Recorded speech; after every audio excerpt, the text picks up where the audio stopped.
அதுல இருக்கிற சின்ன சின்ன மைன்யூட் டஸ்ட்டு, தூசி, குப்பை, மைன்யூட் பார்ட்டிகல்ஸ் இதுல இருந்து அதை பியூரா செப்பரேட் பண்ணி அதை அப்படியே மகிமையா கொண்டு வந்து உருவாக்கி ஷோகேஸ்ல கொண்டு போய் வைக்கிறதுக்கு அதை தயார்படுத்துவான்.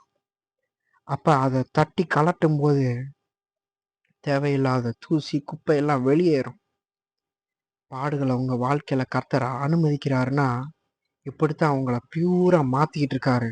உங்களுக்கு கலர் போட்டுக்கிட்டு இருக்காரு. உங்களுக்கு மேட் ஃபினிஷோ ஷைனிங் ஃபினிஷோ கொடுத்துக்கிட்டு இருக்காரு. உங்க மேல விலையுயர்ந்த கற்களை பதிச்சுக்கிட்டு இருக்காரு. ராஜா தலையில வைக்கிற கிரீடத்துல விலையேறப்பட்ட கற்களை கொண்டு போய் 12 கற்களை சுத்தி பதிச்சு அதுக்கப்புறம் தான் கொண்டு போய் ராஜாவோட தலையில வைப்பானுங்க. ராணியோட கழுத்துல நெக்லஸ்ல 12 விதமான கற்களை போட்டு கலர் போட்டு அப்படியே டிசைனு அப்படியே விதவிதமா டிசைனை போட்டு பூ மாதிரி டிசைனை போட்டு மயில் மாதிரி குயில் மாதிரி டிசைனை போட்டு அதை எவ்வளோ அழகா உருவாக்க முடியுமோ. ஏன்னா மகிமையான ஆளுக்கு கொடுக்க போறோம்.